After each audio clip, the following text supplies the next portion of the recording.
Morning, Les. Good morning, David. I was going to jump to it and say hello. Yeah, with that bright blue shirt or teal or however you want to call it, Trying to match the red. good Where's all morning. that? Well, Yeah. What's going on there? So Les and I had dinner Saturday after. Was it Saturday afternoon? Yeah, we had a great time. it was that many cocktails, huh? Yeah. You think we're bad here? Try a couple cocktails. We're not in good shape. My poor wife. Anyway, so here we are. This is a big topic. We're on the family healing process, and this has been bothering me for a while because a lot of people are just racked with anxiety and they don't have high A scores. And remember, that's average childhood experiences. They weren't raised in abusive backgrounds. In fact, they were loved and nurtured and given every opportunity possible. So, what's going on? Why is there so much anxiety in that group? And as him as I've talked to Les and actually has looked at my experience and listened to experience, actually, surgeons do listen occasionally, Dr. Arya. Occasionally, yeah. I'm trying to become a guru. Good Lord, here we go I'm taking lessons as we speak. Anyway, but why are people in such nurturing backgrounds so we're active with anxiety? And part of the problem is parents feel obligated, I think, to give all these opportunities to their kids, to keep pushing them for their own good. But if you set high standards for your kids and you keep criticizing them because they're not good enough, I mean, the classic example is somebody, and I won't mention words, they get an A minus, and the answer is, why don't you get an A? Or even worse, I just heard one recently, somebody get an A, and the father said, well, what about an A plus? So there's this drive that some of the parents think they're doing the kids a favor by just pushing, pushing, and pushing. And what you're really saying is that you're not good enough the way you are. And so there's a lot of layers to this topic. We're going to try to focus on one of them, that actually having high expectations, you're not good enough, you're not good enough, sets your wheels in motion to be a perfectionist, because that word, that's in your brain now, not good enough, not good enough, not good enough. And then you actually achieve a lot of things based on this negative voice, but the same energy takes you up the hill, at least for me, to me, right back down the other side. And we know that professional burnout is very high. We know the suicide rate in professionals, particularly physicians, is really high. Yeah. And so this drive doesn't stop, and it's not helpful. So again, it's not the same as an A score, but it's the same flavor. Is that if you're constantly being criticized by your parents or judge, or criticizing yourself, there's no endpoint. And it does keep your nervous system fired up. Yeah. Okay, now I'll listen. Yeah, David, David, one of the things is our audience members may be saying this, and they might be of age 50, 60, 70, 80, or even if you were 20 for that matter. The audience may be thinking to themselves, well, I don't live with my parents anymore, and what's this got to do is that was the past. And at that, I'd like the audience to just pause for a second and just reflect on this. You may not have had trauma, and we're not saying that people abused you because of these high standards. That's not what we're saying. Let's kind of put some physiology behind the psychology. So here's this, is when we grow up and we have certain standards that are close to inhuman or to the point of perfectionism, and you guys know what I mean by that, we don't have to define that, is when we're trying to achieve what has been set as a bar by the person raising you, for example, as David said about the A's, or whether it's sports or whatever it is. Or society in general right now, right? Yeah, absolutely. Absolutely. I have to agree with you on that. And what happens is so I just want to slow down here. Depending on who raised you, we actually changed. Why? We changed so it's an adaptive survival mechanism so we can be loved. Very often, whether even in the animal kingdom and in our kingdom here, is when we tend to feel like we're told we're not good enough. What happens is we adjust so we can be loved and protected, so we can get that praise. It's very addictive, right? So during that time when we are changing because we're not good enough, what happens is this: physiologically, your nervous system actually recalibrates from feeling safe, everything is all as well, and then and then to a sympathetic state. And I'm not saying that people are stuck in there. I'm just saying as you just become very sensitized to a sigh. We know what that does, right? Or as my pops I used to think you hear, did that to me this weekend. I'm pretty sure I saw I that. did, maybe about 10 times. Okay. So whether it's a sigh or an eyebrow raise, well, and or a comment, bottom line is we've become vigilant. And that's what I'm trying to say is We have an adaptive survival mechanism. We make changes to be loved so we can be wanted. And in that change, we actually recalibrate our nervous system to be sensitive. This has been studied through the ACE, Adverse Childhood Experiences study. And so what happens is, as we go through life, you're doing great. You're just kicking butt. You're a great professional. You raised a family.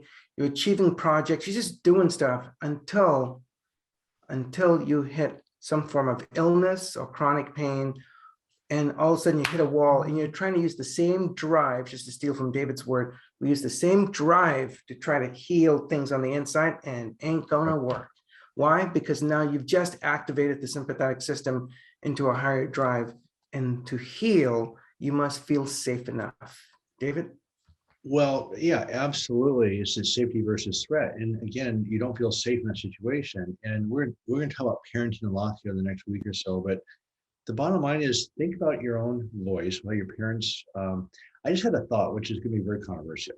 Okay, so we have an average childhood experiences that's high, that of course you're not pleasing your parents because you're being abused, right? So you're doing everything you can to please your parents and it's still not working, right? Yep. Okay, so where's the end point with that? So that's not good.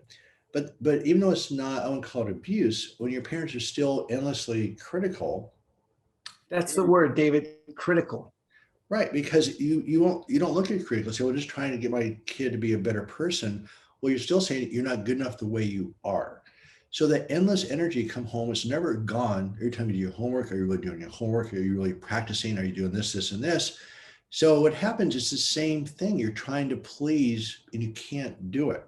Yeah. Then you and I both talked about that you get this filter, this outlook in life that's permanent. So then that filter gets embedded in your brain that I'm not good enough, not good enough. We've talked about the imposter syndrome.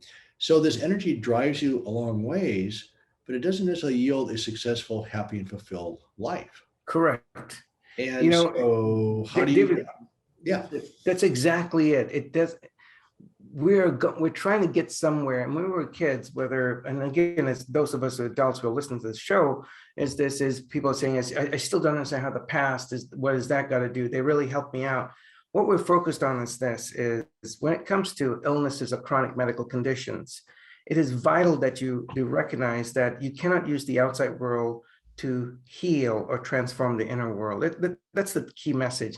And for those of you who've been successful in using the same kind of type A personality and perfectionism to heal your chronic pain, I'd love to talk with you, because I've not met a single person. And David, too, you probably know this, as a surgeon, you have to be, very, very obsessive about certain things. And then when you have a panic attack or depression, you cannot use the same drive because it becomes counterproductive. It's a threat. So. Well, let me say two things in summary, then I will let you have the last word today, Dr. Aria. So I don't know what it's going to be. So I'm going to try a Davidism, but it's not going to come out like lessism. But I mean, you say, what does the past have to do with right now? Every move I make right this second is based on my past experience, right? Yeah. I don't want my hand over a hot stove. I'm not staring into that light. Everything you do right this second is based on past experience of what's safe and not safe. Every second, right? Yep. So the past has everything to do with right now. And when you're anxious and frustrated, you're in the past, you're not in the present. Yep. So the key to relationships is being in the present, right? Yep. So awareness is how you live life. And if you're in the anxiety and anger cannot exist with awareness. They're counterproductive. I mean, what's the word? They're contradictory. Yep. So I just want to remind people that anxiety is just a sensation generated by your body's physiology. Your sympathetic nervous system is elevated, your stress chemicals are up, your inflammation's up. That sensation is anxiety that is physiological. It's the result of threat, not the cause. And so that's the key issue, is that the way you lower anxiety is simply lower that stress response. And our whole goal here is to minimize your time in threat physiology. And we'll go into that later. So the key issue here, and this came out of last week's conversation, because I could not get my head around this. This still has more to come on the discussion, but these impossible standards are equally as damaging in a different way as being abused. Yep, absolutely. All right, so I need a lessism right now. Oh no, it's very simple. Based on what you just said, those high standards. We can close with this thought: what if you are good enough? and so be it. That's supposed to help me. Yeah, apparently not, but I'm sure others would probably get this, is to So, be good enough. So I'm kidding. No, listen, you're absolutely right. You welcome and the unwelcome. And at the end of the day, who cares? I mean, we have all yeah, these that's stories. exactly right, David. Right. It's exactly, who cares? And so, we care enough what people think of us. Whether you're married to someone who is constantly activating you, someone who's hypercritical of you, you'll be quite surprised to know that that person mimics someone in your family of origin. And Right. to recognize that, sometimes when I recognize another human being who acts like my family of origin, I actually say hello quietly to that person who Right. represents my family, Yeah. such as, whether it's my dad, or mom, or brother, or whomever. And I'll basically smile on the inside, because now I know I'm separating from the past, I'm in the present. But as we come to a close here, I just want you to know is what if you are good enough, and so be it at this point. Because if you're approving of you, that's what matters most often. Right. As long as you're not harming someone, and good enough is where you were, because look at the accomplishments you've achieved here. So Yeah. be No, kind to yourself. Be kind to yourself. got it. No, thank you very much. That was excellent. All right. Thank you, everybody. We'll see you tomorrow morning. And Dr. Arya, have a Yep. great day. Dr. Hanscom, everyone have a great morning. Bye-bye.